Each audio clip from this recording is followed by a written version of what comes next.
നബി സല്ലല്ലാഹു അലൈഹി വസല്ലമയുടെ നുബുവത്തിന്റെ അവസാന വർഷത്തിന്റെ തൊട്ടു മുമ്പത്തെ വർഷം മദീനയിൽ റസൂൽ സല്ലല്ലാഹു അലൈഹി വസല്ലമയുടെ അടുത്തേക്ക് യമനിൽ നിന്നും ഒരു സംഘം ആളുകൾ വരികയാണ്.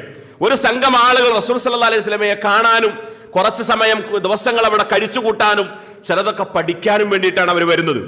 ആ വരുമ്പോ ധാരാളം ഒട്ടകങ്ങളുടെ പുറത്താണ് അവർ വരുന്നത്. അവരുടെ ഒട്ടകപ്പുറത്ത് യമനിൽ നിന്നും പിരിച്ചെടുത്ത സക്കാത്തിന്റെ കുറെ വസ്തുക്കളുമായിട്ടാണ് അവർ വരുന്നത്. അവരങ്ങനെ റസൂൽ സല്ലല്ലാഹു അലൈഹി വസല്ലമയുടെ അടുത്ത് വന്നു, സലാം ഓതി. പ്രവാചകന് വളരെ സന്തോഷമായി. ദൂരെ നിന്നും കിലോമീറ്ററുകൾ മൈലുകൾ താണ്ടിക്കടന്നിട്ട് തന്നെ കാണാൻ വേണ്ടി ഒരു സംഘം വരുന്നു എന്നറിയുമ്പോൾ പ്രവാചകൻ സല്ലല്ലാഹു അലൈഹി വസല്ലമക്ക് മനസ്സിൽ വല്ലാത്ത സന്തോഷമായിരുന്നു, ആത്മനിർവൃതിയായിരുന്നു.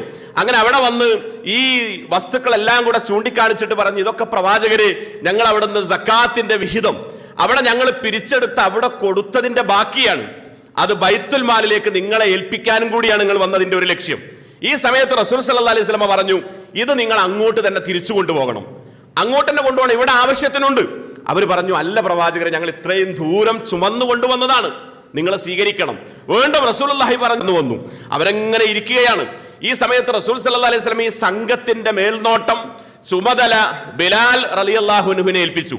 ഇത്രയും ദൂരം നിന്ന് വന്നൊരു സംഘം എന്നുള്ള നിലക്ക് അവരുടെ താമസം, അതേപോലെ തന്നെ അവരുടെ ഭക്ഷണം, ഇതൊക്കെ ഒരുക്കി കൊടുക്കണം, ആതിഥേയത്വം വഹിക്കണം, എല്ലാം ബിലാൽ റളിയല്ലാഹു അൻഹുവിനെ പ്രവാചകൻ സല്ലല്ലാഹു അലൈഹി വസല്ലം ഏൽപ്പിച്ചു.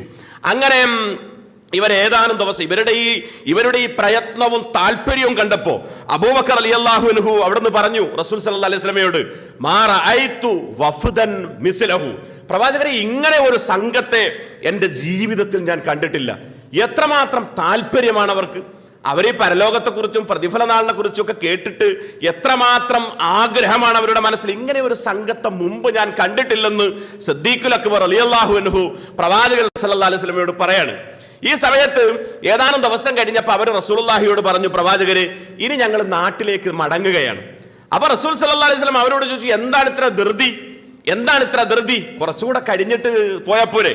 അപ്പൊ അവര് പറഞ്ഞു, ഞങ്ങൾക്ക് രണ്ട് കാര്യങ്ങളുണ്ട് പ്രവാചകരെ, രണ്ട് കാര്യങ്ങളുണ്ട്. ഒന്നാമത്തെ കാര്യം, ഞങ്ങളെ സംബന്ധിച്ചിടത്തോളം ഈ സക്കാത്തിന്റെ നിങ്ങൾ സ്വീകരിക്കാത്ത വസ്തുക്കൾ എത്രയും പെട്ടെന്ന് അതിന്റെ അർഹരെ കണ്ടെത്തിയിട്ട് അർഹരായവർക്ക് എത്തിച്ചു കൊടുക്കണം. ഒന്നാമത്തെ താല്പര്യം അതാണ് നബിയെ. രണ്ടാമത്തെ താല്പര്യം, നിങ്ങളിൽ നിന്ന് ഞങ്ങൾ ഒരുപാട് കാര്യങ്ങൾ കേട്ടു, അതൊന്നും ദുനിയാവിന്റെ കാര്യമല്ല.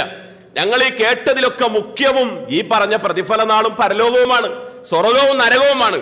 ഇത് എത്രയും പെട്ടെന്ന് ഞങ്ങളുടെ നാട്ടിലുള്ളവർക്ക് എത്തിച്ചു കൊടുക്കണം.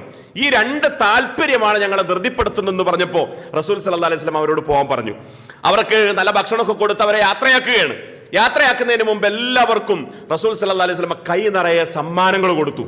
ഇത്രയും ദൂരം നിന്ന് വന്ന ഇവരുടെ താല്പര്യവും ഇവരുടെ ഈമാനും തഖ്വയൊക്കെ കണ്ടപ്പോൾ അവർക്കൊക്കെ കൈ നിറയെ സമ്മാനങ്ങൾ കൊടുത്തു. എന്നിട്ട് അവരെ യാത്രയാക്കുന്നതിന് മുമ്പ് റസൂൽ സല്ലല്ലാഹു അലൈഹി വസല്ലം ചോദിച്ചു, ഇനി നിങ്ങളുടെ കൂട്ടത്തിൽ ആരെങ്കിലും ഇതിൽ വരാത്തവരുണ്ടോ?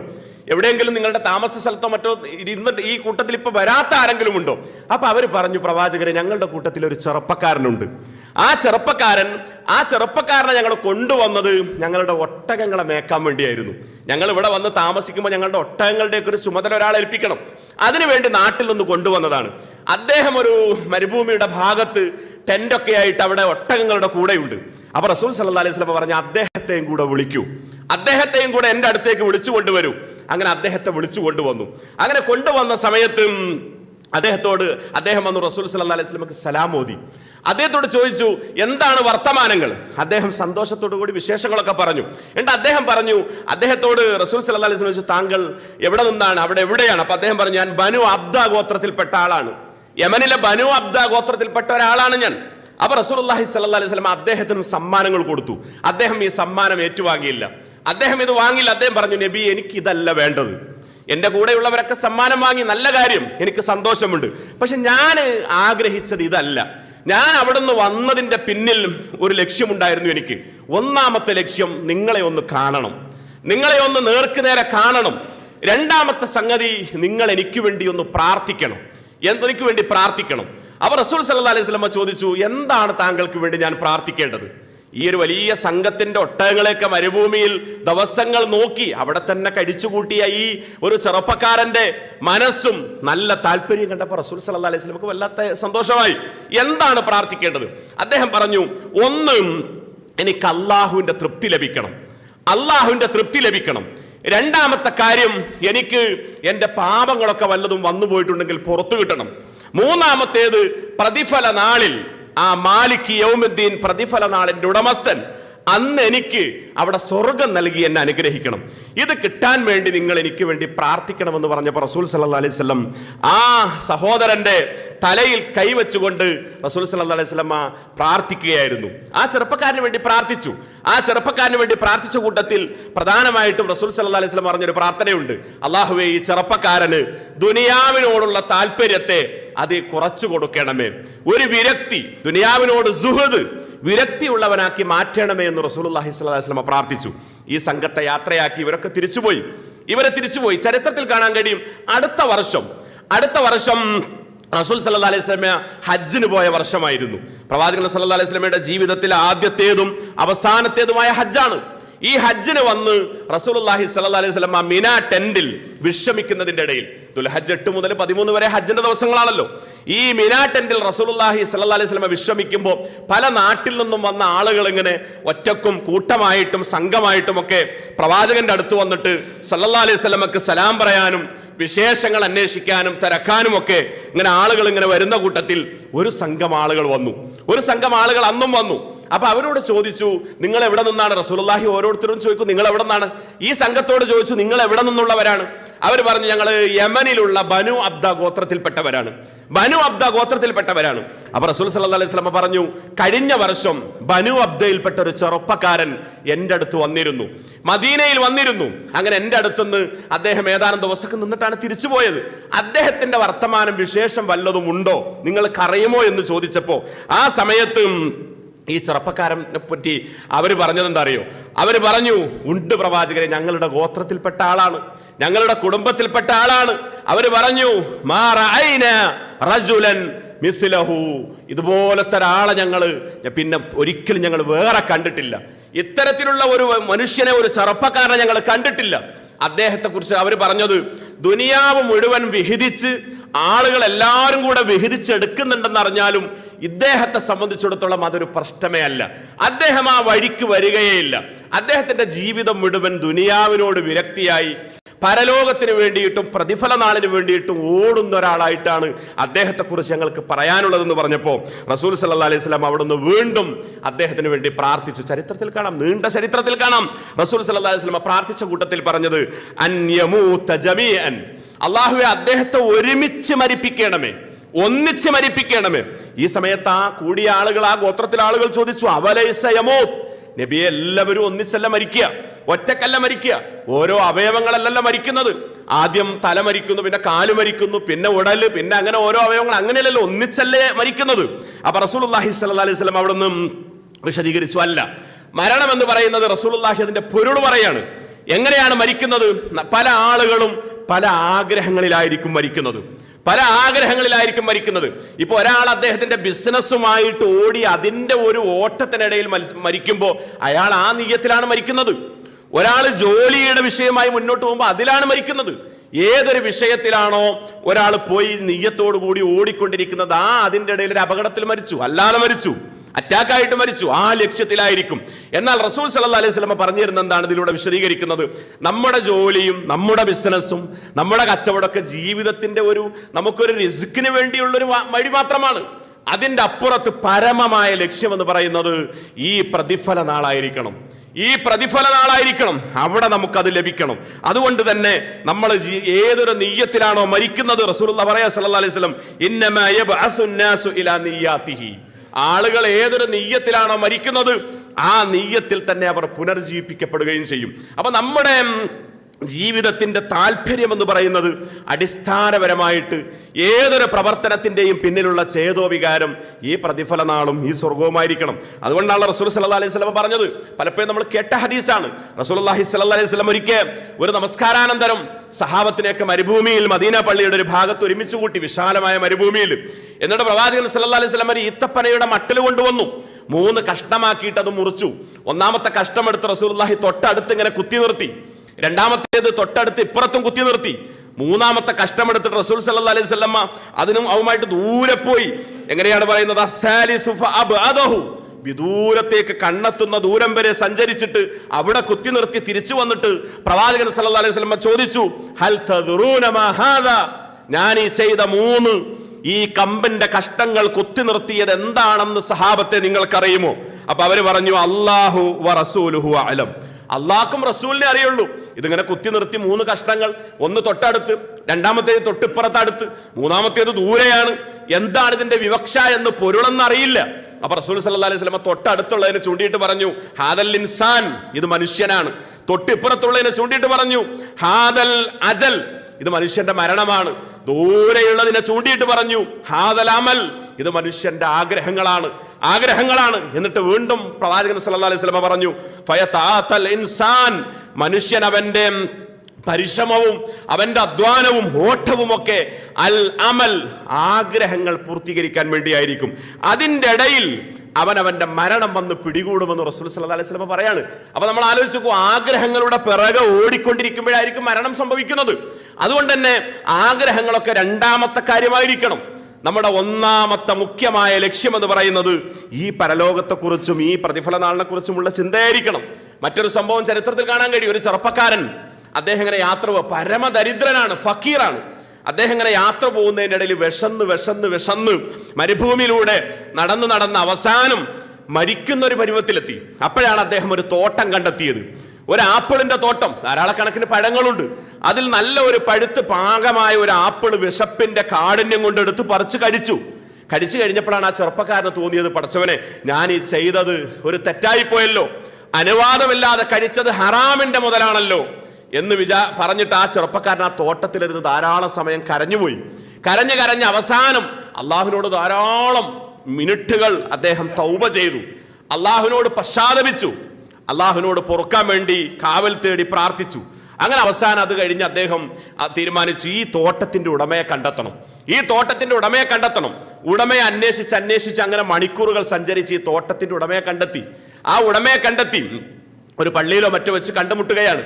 അദ്ദേഹത്തെ കണ്ടുമുട്ടിയപ്പോ പറഞ്ഞു, എനിക്കൊരു വലിയ തെറ്റുപറ്റി. ഞാൻ വിശന്ന് വല്ലാത്തൊരവസ്ഥയിൽ ജീവൻ വരെ അപകടപ്പെടുമോ എന്ന് ഭയപ്പെട്ടപ്പോ നിങ്ങളുടെ തോട്ടത്തിൽ നിന്നൊരു പഴം, ഒരു ആപ്പിൾ എടുത്ത് കഴിച്ചു. അതുകൊണ്ട് എനിക്ക് നിങ്ങൾ പുറത്തു തരണം. ഈ മനുഷ്യൻ പറഞ്ഞു, ഒരു കാരണവശാലും ഞാൻ പൊറുക്കുന്ന പ്രശ്നമില്ല. നീ ചെയ്തത് വലിയ കുറ്റമാണ്, പാതകമാണ്. എന്റെ അനുവാദം കൂടാതെ നീ അത് ഭക്ഷിച്ചുവോ, ഞാൻ പുറത്തു തരില്ല. ഈ ചെറുപ്പക്കാരൻ അങ്ങനെ കരയാൻ തുടങ്ങി. അവസാനം അങ്ങനെ കരഞ്ഞ് ഈ മനുഷ്യൻ പറഞ്ഞു, ഈ മുതലാളി പറഞ്ഞു, ഞാൻ നിനക്ക് പുറത്തു തരാം. പക്ഷെ ഞാൻ നിനക്ക് പുറത്തു തരണമെങ്കിൽ എന്നെ സംബന്ധിച്ചിടത്തോളം ഞാൻ പറയുന്ന ഒരു കാര്യം നീ സ്വീകരിക്കണം. എനിക്ക് ആകെ ഒരു മോളാണുള്ളത്, എനിക്കും എൻ്റെ ഭാര്യയ്ക്കും ആകെ ഉള്ളതൊരു മകളാണ്. ആ മകളെ നീ വിവാഹം കഴിക്കുകയാണെങ്കിൽ ഞാൻ നിനക്ക് പുറത്തു തരാം. ഈ ചെറുപ്പക്കാരൻ ആശ്ചര്യപ്പെട്ടു. ഈ പരമസാധുവായ എനിക്ക്, ഈ വലിയ സമ്പന്നനായ മനുഷ്യന്റെ മകളെ എനിക്ക് വിവാഹം കഴിച്ചു തരേ, ഞാനത് കഴിച്ചാൽ എനിക്ക് പുറത്തു കിട്ടുമെന്നോ? എന്താണിത്? വല്ലാത്തൊരു വിരോധാഭാസമാണ്, വൈരുദ്ധ്യമാണ്. അവസാനം ഈ ചെറുപ്പക്കാരനോട് പറയാണ് ഇദ്ദേഹം, എൻ്റെ മകളെ സംബന്ധിച്ചിടത്തോളം ചെറിയ പ്രശ്നങ്ങൾ അവർക്കുണ്ട്. അവളുടെ പ്രശ്നങ്ങൾ എന്ന് പറഞ്ഞാൽ ചെറുതല്ല, വലുതാണ്. അവളെ സംബന്ധിച്ചിടത്തോളം അവരുടെ കാലുകൾക്ക് 2 കാലിനും സ്വാധീനമില്ല, അവളുടെ 2 കൈകൾക്കും സ്വാധീനമില്ല, അവളുടെ 2 കണ്ണുകൾക്കും കാഴ്ചശക്തിയില്ല, അവളുടെ കാതിന് കേൾവിശക്തിയില്ല. ഇങ്ങനെയൊക്കെയുള്ള നിലക്കെല്ലാം തളർന്നിട്ടുള്ള മകളാണ് എൻ്റെ മകൾ. ഈ മകളെ വിവാഹം കഴിക്കുകയാണെങ്കിൽ ഞാൻ നിനക്ക് പുറത്തു തരാം. അവസാനം ഈ ചെറുപ്പക്കാരൻ, ഈ ദരിദ്രനായ സാധുവായ ചെറുപ്പക്കാരൻ സമ്മതിച്ചു. അങ്ങനെ വിവാഹം, നിക്കാഹൊക്കെ കഴിഞ്ഞ് അന്ന് രാത്രി ഈ ഭാര്യയുടെ റൂമിലേക്ക് ഈ ചെറുപ്പക്കാരനെ കടത്തിവിടുകയാണ്. ആ റൂമിലേക്ക് ഈ ചെറുപ്പക്കാരൻ കയറി ചെല്ലുമ്പോ ചെറുപ്പക്കാരൻ ആശ്ചര്യപ്പെട്ടു. ആ റൂമിൽ അതാ ഒരു വളരെ സുന്ദരിയായ ഒരു പെൺകുട്ടി, യുവതിയാണ്, ചെറുപ്പക്കാരിയാണ്, വിവാഹപ്രായമെത്തി നിൽക്കുന്ന ഒരു പെൺകുട്ടി, നല്ല സൗന്ദര്യമുണ്ട്. ഈ പെൺകുട്ടിയോട് ഈ ചെറുപ്പക്കാരൻ ചോദിച്ചു, നിന്റെ ഉപ്പ പറഞ്ഞത് തെറ്റിപ്പോയോ? എന്തോ ഒരു പ്രശ്നമുണ്ടല്ലോ, ഇവിടെ പറഞ്ഞതുപോലെ അല്ലല്ലോ. നിന്റെ ഉപ്പ പറഞ്ഞത് കണ്ണിന് കാഴ്ചയില്ലെന്നാണ്, കാതിന് കേൾവിയില്ലെന്നാണ്, കാലുകൾക്കും കൈകൾക്കും സ്വാധീനമില്ലെന്നാണ്, ചലനശേഷിയില്ലെന്നാണ്. അപ്പൊ ഈ പെൺകുട്ടി പറഞ്ഞ എന്താണെന്നറിയോ? ഈ പെൺകുട്ടി പറഞ്ഞത്, എന്റെ പിതാവ് പറഞ്ഞത് ശരിയാണ്, എന്റെ ഉപ്പ പറഞ്ഞത് ശരിയാണ്, എനിക്ക് 2 കണ്ണുകളുണ്ട്, ആ കണ്ണിന് കാഴ്ചശക്തിയില്ല. എന്തുകൊണ്ടെന്നാൽ അള്ളാഹു കാണരുതെന്ന് പറഞ്ഞ ഒന്നും ഇതുവരെ ഞാൻ കണ്ടിട്ടില്ല. അള്ളാഹു കാണരുതെന്ന് പറഞ്ഞ് ഹറാമാക്കിയ ഒന്നും ഈ 2 കണ്ണുകൾ കൊണ്ട് ഈ കാലയളവിൽ ഞാൻ കണ്ടിട്ടില്ല. എന്റെ കാതിന് കേൾവി ശക്തിയില്ലെന്ന് പറഞ്ഞത് കേൾക്കരുതെന്ന് പറഞ്ഞ കാര്യങ്ങൾ, എന്റെ റബ്ബ് കേൾക്കരുതെന്ന് പറഞ്ഞ കാര്യങ്ങൾ ഞാൻ ഇന്നുവരെ കേട്ടിട്ടില്ല. എന്റെ കാലുകൾക്ക് സ്വാധീനമില്ലെന്ന് പറഞ്ഞത് അള്ളാഹു ഹറാമാക്കിയ തെറ്റാണെന്ന് പറഞ്ഞ ഒന്നിലേക്ക് എന്റെ കാല് ഇന്നുവരെ ഒരടി മുന്നോട്ട് പോയിട്ടില്ല. എന്റെ കൈകൾക്ക് സ്വാധീനമില്ലെന്ന് എന്റെ ഉപ്പ പറഞ്ഞത് എന്റെ ആ കൈ കൊണ്ട് ഇന്നുവരെ ഞാനൊരു തെറ്റും അള്ളാഹു നിഷിദ്ധമാക്കിയ ഒരു കാര്യവും ഞാൻ അള്ളാഹുന് ഇഷ്ടപ്പെടാത്തത് ചെയ്തിട്ടില്ല. അതുകൊണ്ടാണ് ഞാൻ ഈ നിലക്കൊക്കെ ബധിരയാണ്, മൂഢയാണ്, അന്ധയാണ്, സ്വാധീനമില്ലാത്തവളാണെന്ന് എന്റെ പിതാവ് പറഞ്ഞത്. എന്നിട്ട് നമ്മൾ ആലോചിക്കും ഇതൊരു സംഭവമാണ്. അപ്പൊ ഇവിടെ രണ്ട് പോയിന്റ് ഉണ്ട്. ഈ പിതാവിനെ സംബന്ധിച്ചിടത്തോളം ഈ പിതാവ് ചോദിക്കുന്നുണ്ട് ഈ ചെറുപ്പക്കാരനോട്, അല്ല ചോദിക്കും. പിന്നീട് അവിടെ നിന്നുള്ള ജീവിതത്തിൽ ചോദിക്കുന്നുണ്ട്, നീ ഒരു ആപ്പിൾ കടിച്ചിട്ട് ഇത്രമാത്രം കരഞ്ഞ് കലങ്ങിയ കണ്ണുമായിട്ട് എന്റെ മുമ്പിൽ മണിക്കൂറുകളോളം ചെലവഴിച്ചു, എന്തേ തന്നെ അതിന് പ്രേരിപ്പിച്ചത് എന്ന ചോദ്യത്തിന്റെ ഉത്തരമായിട്ട് ഈ ചെറുപ്പക്കാരൻ പറഞ്ഞത് നാളെ വരാനിരിക്കുന്ന ഒരു പ്രതിഫല നാളിനെ കുറിച്ചുള്ള ചിന്തയായിരുന്നു. ആ പ്രതിഫല നാളിനെ കുറിച്ചുള്ള ഭയമായിരുന്നു. ഈ ചെറുപ്പക്കാരൻ തന്റെ ഭാര്യയോട് പിന്നീട് ചോദിക്കുന്നുണ്ട്, നീ പറഞ്ഞ കാര്യങ്ങളിൽ ഒന്നും നിന്റെ അവയവങ്ങൾ ചെലവഴിച്ചിട്ടില്ലെന്ന് പറഞ്ഞതിൽ എന്താണ് നിന്നെ പ്രേരിപ്പിച്ചത്? ആ പെൺകുട്ടി പറഞ്ഞൊരു മറുപടിയുണ്ട്, നാളെ വരാനിരിക്കുന്ന ഒരു പ്രതിഫല നാളിനെ കുറിച്ചുള്ള ഭയപ്പാടായിരുന്നു. പ്രതിഫല നാളിനെ കുറിച്ചുള്ള കാഴ്ചപ്പാട് നമ്മൾ ആലോചിച്ച് നോക്കി. ഈ സംഭവങ്ങളൊക്കെ എന്താ നമുക്ക് പറഞ്ഞു തരുന്നത്?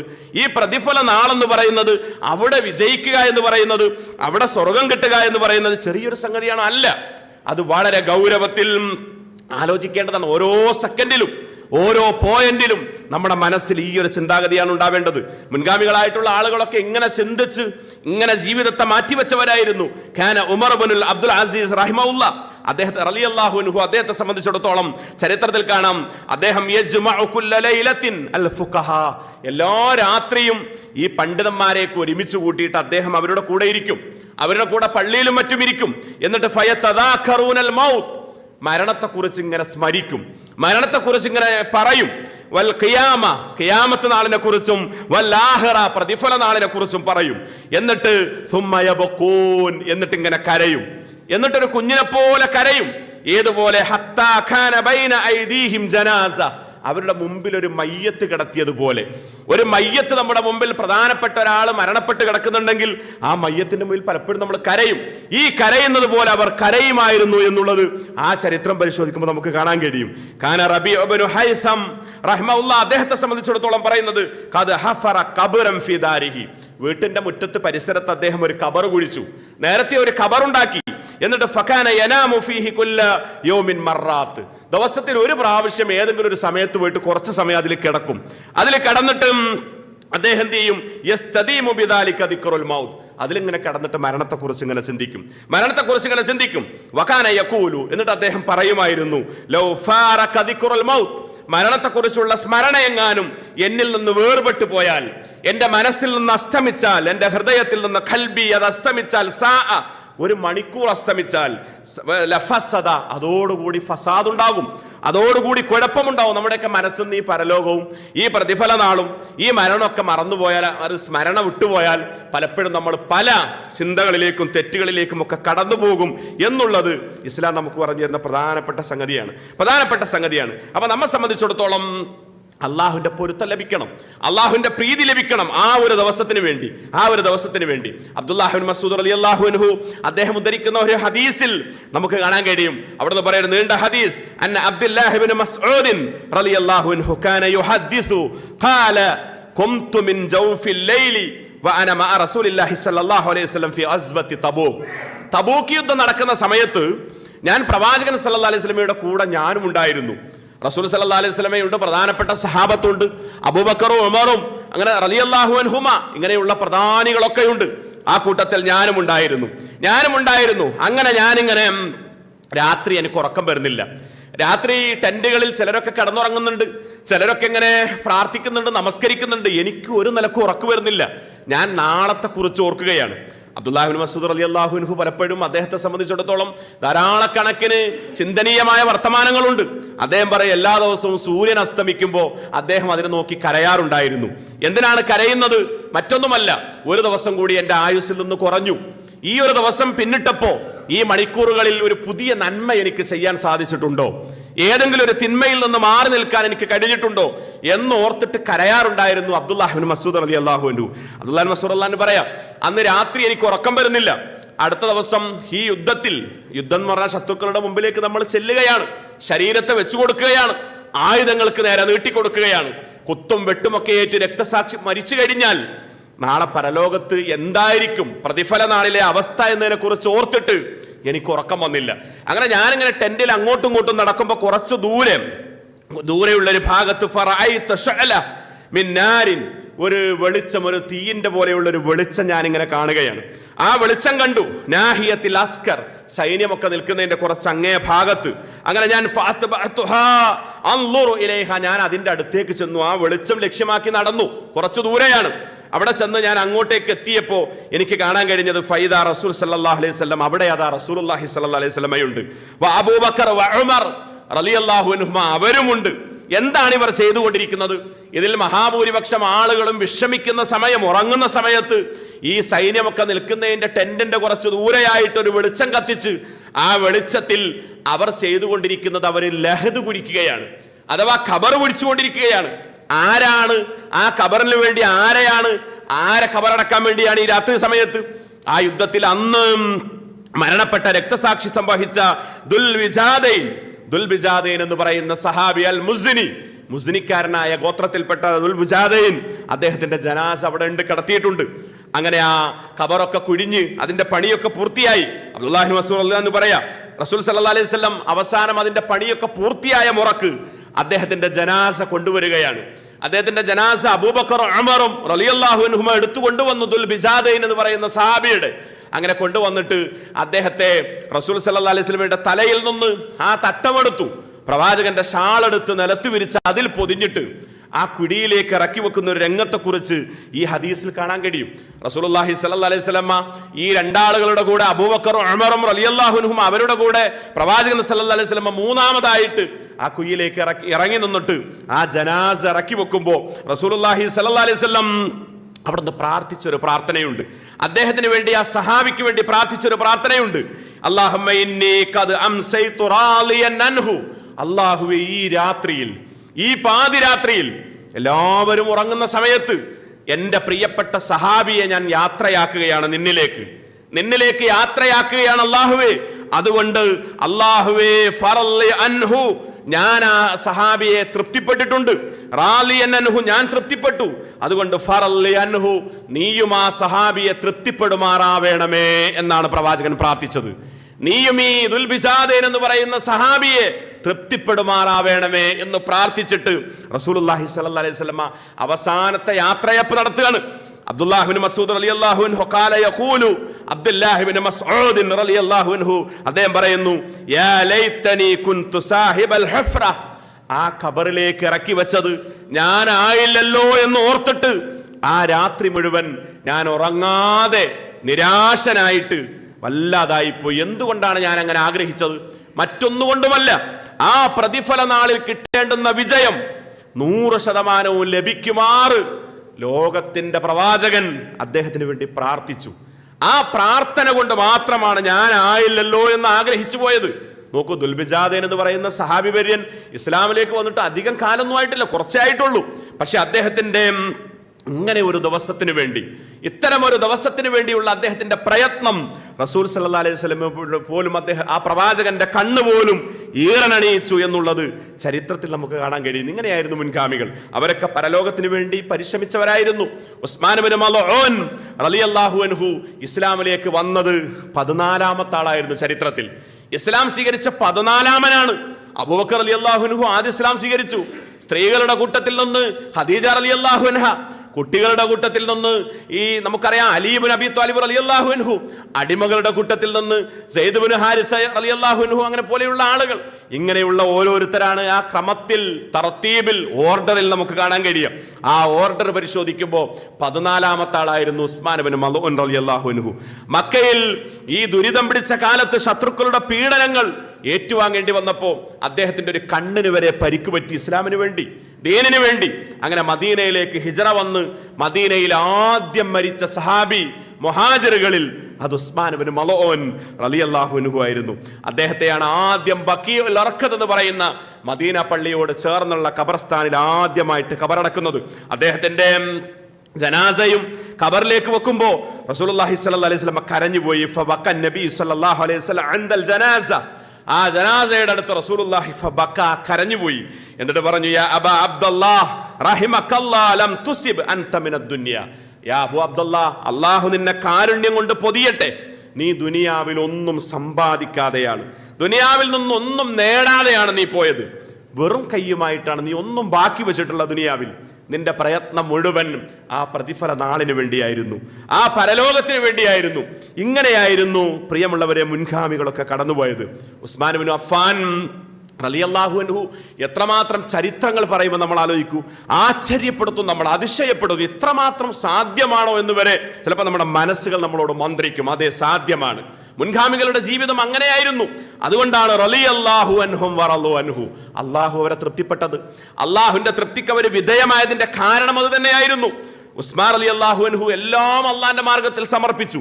ധാരാളക്കണക്കിന് അതിന്റെ സമ്പത്ത് മുഴുവൻ തബൂക്ക് യുദ്ധത്തിന്റെ സമയത്ത് തബൂക്കിലേക്ക് പോകുമ്പോൾ, ഞാൻ നേരത്തെ പറഞ്ഞല്ലോ, ദുൽബിജാദൈൻ അടക്കമുള്ളവർ രക്തസാക്ഷികളായ തബൂക്കിലേക്ക് പോകുമ്പോൾ 700 ഒട്ടകപ്പുറത്താണ് ഉസ്മാൻ റളിയല്ലാഹു അൻഹു യുദ്ധത്തിന് വേണ്ടിയുള്ള സാമഗ്രികൾ കൊടുത്തയച്ചത്.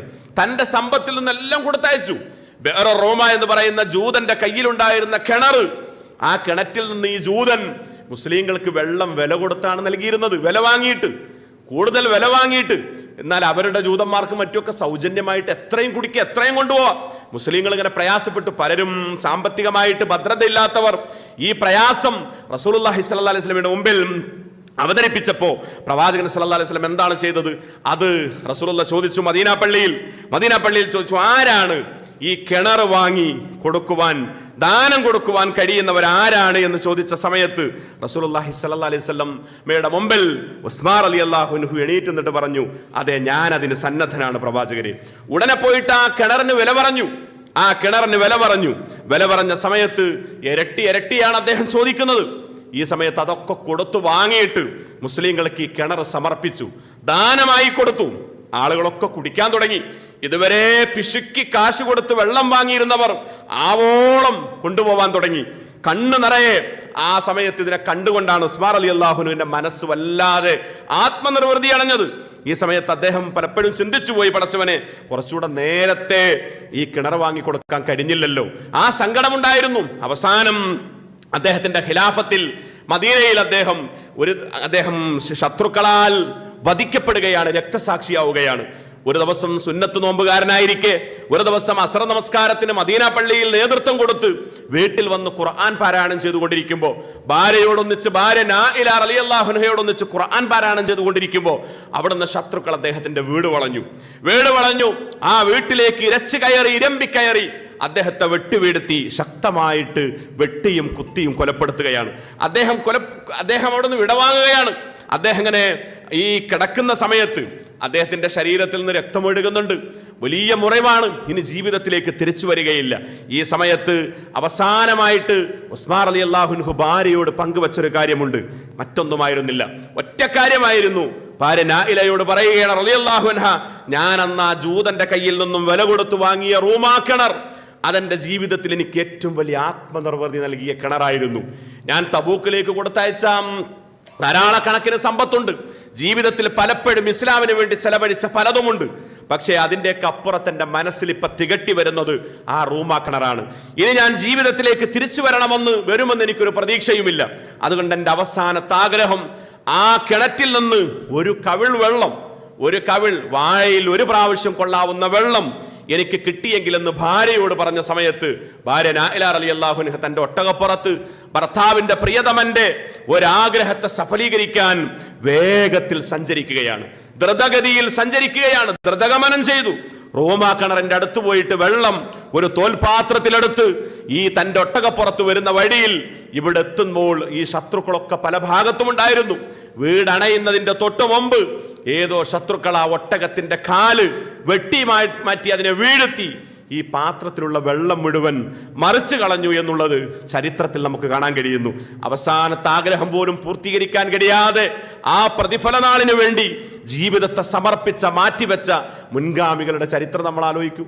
അത് ആലോചിക്കുമ്പോഴാണ് നമ്മുടെ ഈമാനിനെ നമുക്ക് ശക്തിപ്പെടുത്താൻ കഴിയുക. ഞാൻ നീട്ടി വിശദീകരിച്ച് പറയാൻ ആഗ്രഹിക്കുന്നില്ല. ജീവിതം എന്ന് പറയുന്നതും ഓരോ സമയത്തും വല്ലാത്ത മത്സരമായിരിക്കണം. നമുക്ക് ആ മാത്സര്യ ബുദ്ധിയായിരിക്കണം. ഒറ്റ പോയിന്റ് കൂടി പറഞ്ഞ് അവസാനിപ്പിക്കുക. റസൂലുള്ളാഹി സ്വല്ലല്ലാഹി അലൈഹി വസല്ലം ഒരു ദിവസം ഇശാ നമസ്കാരാനന്തരം സഹാബത്തിനോട് പറഞ്ഞു, സഹാബത്തെ, നാളെ നിങ്ങളൊക്കെ ഹൈബറിലേക്ക് പോകണം. ഹൈബറിലേക്ക് പോവാനുള്ള അനുവാദം അള്ളാഹുവിന്റെ ആജ്ഞ വന്നിട്ടുണ്ട്. എന്താ ഹൈബറിന്റെ പ്രത്യേകത? റസൂൽ സല്ലല്ലാഹി അലൈഹി വസല്ലം മദീനത്ത് വരുമ്പോൾ അവിടെ ഉണ്ടായിരുന്ന 3 ജൂതഗോത്രങ്ങൾ, അവിടെ ഉണ്ടായിരുന്ന ഔസും ഖസ്റജും 2 അറബ് ഗോത്രങ്ങളായിരുന്നു. അതേപോലെ തന്നെ ബനു ഖുറൈളയും ബനു നളീറും ബനു കൈനുക്കാവും എന്ന് പറയുന്ന 3 ജൂതഗോത്രങ്ങളും. അവർക്കായിരുന്നു അവിടെ മേൽക്കോയ്മ. എല്ലാ അധികാരങ്ങളും അവിടുത്തെ കച്ചവടവും എല്ലാത്തിൻ്റെയും പിന്നിൽ എല്ലാം പ്രവർത്തിച്ചിരുന്നത്, അതിൻ്റെ ഒക്കെ തന്നെ നേതൃത്വം അവർക്കായിരുന്നു. അങ്ങനെ റസൂൽ സല്ലല്ലാഹി അലൈഹി വസല്ലം മദീനയിൽ വന്നപ്പോൾ ചെയ്തത്, ഈ ഗോത്രങ്ങളുമായിട്ടൊക്കെ സന്ധിയിൽ ഏർപ്പെട്ടു. ഇവരുമൊക്കെ ആയിട്ട് സന്ധി ചെയ്തു, ഇവരൊക്കെ ആയിട്ട് കരാറ്, ഒന്നിച്ചു പോവാനുള്ള പല വിഷയങ്ങളിൽ ഒന്നിച്ചു പോകാം. നിങ്ങൾക്ക് നിങ്ങളുടെ മതം അനുസരിച്ച് ജീവിക്കാം, ഞങ്ങൾക്ക് ഞങ്ങളുടെ മതം. പക്ഷേ ഈ നാടിന്റെ വിഷയത്തിൽ നമ്മളൊക്കെ ഒറ്റക്കെട്ടായിരിക്കണം. നാടിന് വേണ്ടി നമ്മൾ ഒറ്റക്കെട്ടായിട്ട് പൊരുതണം. ഒരു ശത്രു വന്നാൽ നമ്മൾ ഒന്നിച്ചു നിൽക്കണം. തോളോട് തോള് ചേർന്നായിരിക്കണം നമ്മൾ നിൽക്കേണ്ടത് എന്നൊക്കെയുള്ള കരാറ് ചെയ്തു. പക്ഷെ ഈ കരാർ ഓരോ ഗോത്രങ്ങളും ഓരോ സന്ദർഭങ്ങളിൽ ലംഘിച്ച മാത്രയിൽ അവരെയൊക്കെ പുറത്താക്കി മദീനയിൽ നിന്ന്. അതിലൊരു വിഭാഗത്തെ ഈ പറയുന്ന ഹൈബറിലേക്കാണ് നാട് കടത്തിയത്. ഈ ഹൈബറിലെത്തിയപ്പോൾ ഇവർ ഈ ശത്രുതയും വൈര്യവും വിദ്വേഷമൊക്കെ കാരണം ഇസ്ലാമിനെ തകർക്കാൻ അവിടെയും പ്രചണ്ഡമായിട്ടുള്ള പ്രവർത്തനങ്ങൾ നടത്തിക്കൊണ്ടിരിക്കുക. ഈ സമയത്താണ് അവരവിടുന്ന് പുറത്താക്കണമെന്നുള്ള ആജ്ഞ വരുന്നത്, അള്ളാഹുവിന്റെ കൽപ്പന വരുന്നത്. അപ്പൊ റസൂൽ സല്ലല്ലാഹി അലൈഹി വസല്ലം പറഞ്ഞു, ഹൈബറിലേക്ക് നിങ്ങൾ പോകണം. ഞാൻ വരുന്നില്ല, എനിക്ക് ചില സാങ്കേതികമായിട്ടുള്ള ശറഈ ആയിട്ടുള്ള കാരണങ്ങളുണ്ട്, പ്രതിബന്ധങ്ങളുണ്ട്. നിങ്ങൾ പോകണം. നിങ്ങൾ പോകുന്ന സമയത്ത് നല്ല ഈമാനോട് കൂടിയാണ് അവരുടെ കോട്ടകളിലേക്ക് പ്രവേശിക്കേണ്ടത്. അങ്ങനെ പോകുമ്പോൾ അതിന് നേതൃത്വം കൊടുക്കാൻ ഒരാളെ ഞാൻ നിശ്ചയിക്കുകയാണ്. അത് ഞാൻ നിശ്ചയിച്ചതല്ല, അള്ളാഹു ആണ് ആളെ പറ്റി എന്നോട് പറഞ്ഞു തന്നത്. അള്ളാഹു ആണ് ആളെ നിശ്ചയിച്ചത്. ആ ആള് ആരാണ് എന്ന് ഞാൻ ഇപ്പൊ നിങ്ങളുടെ മുമ്പിൽ പറയുന്നില്ല. ഇപ്പൊ നിങ്ങൾ ഈ മുമ്പിൽ ഇരിക്കുന്നത് പോലെ സങ്കല്പിക്കുക. പ്രവാചകൻ സല്ലല്ലാഹി അലൈഹി വസല്ലം മദീന മിമ്പറിൽ വെച്ച് പ്രസംഗിക്കുകയാണ്.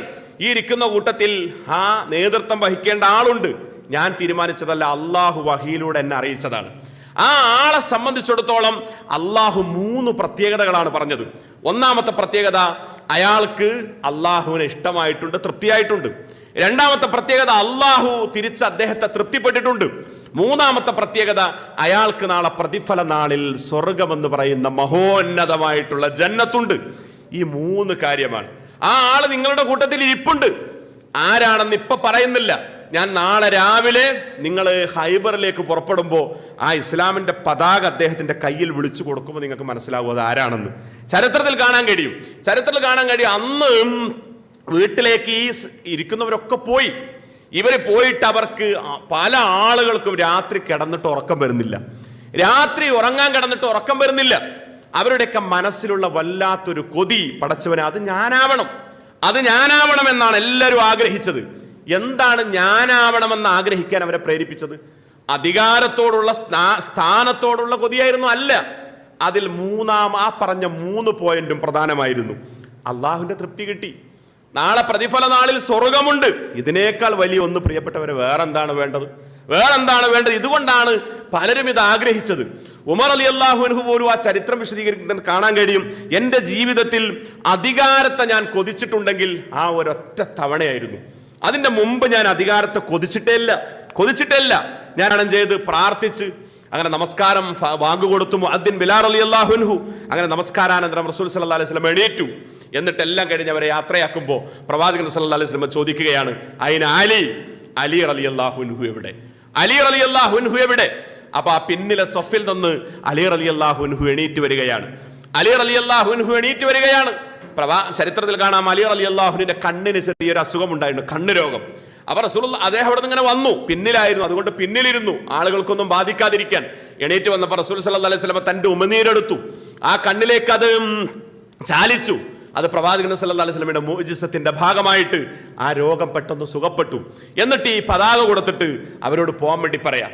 ഇത് അലി റളിയല്ലാഹു അൻഹു പ്രവാചകന്റെ മരുമകനായതുകൊണ്ടല്ല, പിതൃവ്യപുത്രനായതുകൊണ്ടല്ല, അള്ളാഹുവിന്റെ കൽപ്പന, അള്ളാഹുവിന്റെ തീരുമാനമാണത്. എന്തുകൊണ്ട്? ആ ഒരു ദിനത്തിന് വേണ്ടിയുള്ള പ്രയത്നത്തിൽ അവരൊക്കെ മുന്നിൽ നിന്നു. അങ്ങനെ ഖൈബർ കോട്ടയിലേക്ക് ആദ്യം ആ മതിൽക്കെട്ടുകൾ എടുത്തു ചാടിയത് അലി റളിയല്ലാഹു അൻഹു ആയിരുന്നു എന്ന് ചരിത്രത്തിൽ നമുക്ക് കാണാൻ കഴിയുന്നു. എടുത്തു ചാടി കോട്ടകളൊക്കെ പിടിച്ചടക്കി അവരെ പരാജയപ്പെടുത്തി തിരിച്ചു വരുന്ന രംഗം ആ ചരിത്രത്തിൽ നമുക്ക് വായിക്കാൻ സാധിക്കും. ഞാൻ പറഞ്ഞു വന്നതിൻ്റെ രത്നചുരുക്കം, ആകെ പൊരുളെന്ന് പറയുന്നത്, പ്രതിഫല നാളെന്ന് പറയുന്നത് നമ്മെ സംബന്ധിച്ചിടത്തോളം എല്ലാ സമയത്തും നമ്മുടെ ഒരു വികാരമായിരിക്കണം, അത് നമ്മുടെ ഒരു തേട്ടമായിരിക്കണം, അതിനോടുള്ള താല്പര്യമായിരിക്കും. ആ താല്പര്യത്തിന്റെ ശക്തി എത്രയുണ്ടോ അതിന്റെ അടിസ്ഥാനത്തിലായിരിക്കും നമുക്ക് പ്രവർത്തിക്കാൻ കഴിയുക, അതിന്റെ അടിസ്ഥാനത്തിലായിരിക്കും നമുക്ക് ഈമാനിനെ ശക്തിപ്പെടുത്താൻ കഴിയുക. അങ്ങനെ ചിന്തിച്ചും ആലോചിച്ചൊക്കെ മുന്നോട്ട് പോയാൽ അവിടേക്ക് അള്ളാഹുവിന്റെ തൗഫീഖും അനുഗ്രഹവും ഒക്കെ ജീവിതത്തിൽ കടന്നു വരും. അത്തരത്തിൽ ചിന്തിച്ച് ആ രൂപത്തിൽ കാര്യങ്ങളെക്കുറിച്ച് മനസ്സിലാക്കി കാര്യബോധത്തെ ശക്തിപ്പെടുത്തി മുന്നോട്ട് പോകുവാൻ നമ്മൾ നിതാന്തമായി പരിശ്രമിക്കുക, അതിനുവേണ്ടി പ്രയത്നിക്കുക. അള്ളാഹു അത്തരം ഭാഗ്യശാലികളിൽ, മുത്തക്കികളിൽ, വിശിഷ്യ മുവാഹിദുകളിൽ നമ്മെല്ലാവരെയും ഉൾപ്പെടുത്തി അനുഗ്രഹിക്കുമാറാവട്ടെ. ജീവിതത്തിൽ വന്നിട്ടുള്ള ചെറുതും വലുതുമായ തെറ്റുകുറ്റങ്ങൾ അള്ളാഹു നമുക്ക് പുറത്തു തരുമാറാവട്ടെ. ഈ ഒരുമിച്ച് കൂട്ടിയതുപോലെ അള്ളാഹു അവന്റെ സ്വർഗത്തിലും ആ പ്രതിഫല നാളിൽ നമ്മെല്ലാവരെയും ഒരു സംഗമിപ്പിക്കുകയും അനുഗ്രഹിക്കുകയും ചെയ്യുമാറാവട്ടെ. നമ്മുടെ കൂട്ടത്തിൽ പ്രയാസങ്ങൾ അനുഭവിക്കുന്ന ധാരാളക്കണക്കിന് ആളുകൾ, അവർക്കെല്ലാം അള്ളാഹു ആഫിയത്ത് നൽകുമാറാവട്ടെ. എല്ലാ നിലക്കുമുള്ള ഈ ശിഫയും ആരോഗ്യവും നൽകുമാറാവട്ടെ. നമ്മുടെ സംഘടനയിൽ മുന്നിൽ നിൽക്കുന്ന നേതൃത്വത്തിലെ നമ്മുടെ നേതാക്കന്മാരും പണ്ഡിതന്മാരും ഒക്കെ പല നിലക്കുമുള്ള പ്രയാസങ്ങൾ, ശാരീരികമായിട്ടുള്ള ബുദ്ധിമുട്ടുകളൊക്കെ അനുഭവിക്കുന്നുണ്ട്. എല്ലാവർക്കും അള്ളാഹു എല്ലാവിധ ആയുരാരോഗ്യവും നൽകി അവരെ തുണക്കുമാറാവട്ടെ. ഫലസ്തീനിലും ലബനാനിലുമൊക്കെ നമ്മുടെ പ്രിയപ്പെട്ട കൂടപ്പിറപ്പുകൾ, നമ്മുടെ രക്തബന്ധുക്കൾ, അവരൊക്കെ വല്ലാത്ത കഷ്ടപ്പാടിലും ബുദ്ധിമുട്ടിലുമൊക്കെയാണ്. പ്രിയപ്പെട്ടവരെ, ആശുപത്രികളൊക്കെ എന്താണ് ഓരോ വാർത്തകൾ നമ്മൾ കേൾക്കുമ്പോൾ നമ്മളെ സങ്കടപ്പെടുത്തുകയാണ്. ദിവസങ്ങൾ അവരെ പട്ടിണിക്കിട്ട് വെള്ളം കൊടുക്കാതെ, ഭക്ഷണം കൊടുക്കാതെ പ്രയാസപ്പെടുത്തി അവസാനം അവരെല്ലാം കൂടെ ബോംബിട്ട് കൊന്നുകളയുന്ന ഭീതിതമായ കിരാതപരമായിട്ടുള്ള ഓരോ ദിവസവും, കഴിഞ്ഞ ദിവസങ്ങളിലൊക്കെ നമ്മളതാണ് കാണുന്നത്. ചെറിയ ചെറിയ മക്കളടക്കം നൂറുകണക്കിന് മക്കളെയൊക്കെ ബോംബിട്ട് ഒരു മനസ്സിനൊരു കരുണയുമില്ലാത്ത കടുകടുത്തു പോയ, ഖുർആൻ പറഞ്ഞ കസത്ത് കുലൂബുഹും, ആ വിഭാഗത്തെക്കുറിച്ച് നേരത്തെ ഖുർആൻ പറഞ്ഞത് അവരുടെ ഹൃദയങ്ങൾ പാറയേക്കാൾ കടുത്തുപോയി. അതാണ് ഇപ്പോൾ അവിടെ സംഭവിച്ചുകൊണ്ടിരിക്കുന്നത്. അള്ളാഹു അവർക്കെല്ലാ പിന്തുണയും സഹായവും നമ്മുടെ പ്രിയപ്പെട്ടവർക്ക് നൽകി അനുഗ്രഹിക്കുമാറാവട്ടെ. അല്ലാഹുമ്മ ഗ്ഫിർ മുഅ്മിനീന വൽ മുഅ്മിനാത്ത് വൽ മുസ്ലിമീന വൽ മുസ്ലിമാത്ത് വൽ അഹ്യാഇ മിൻകും വൽ അംവാത്ത് ഇന്നക മുജീബുദ് ദഅവാതി വ യാ ഖാലിയൽ ഹാജാത്ത്. അല്ലാഹുമ്മ ഇശ്ഫി മർളാനാ വ മർളൽ മുസ്ലിമീൻ. അല്ലാഹുമ്മ റഹം മൗതാനാ വ മൗതൽ മുസ്ലിമീൻ. ربنا آتنا في الدنيا حسنة وفي الآخرة حسنة وقنا عذاب النار. وصلى الله على نبينا محمد وعلى آله وصحبه.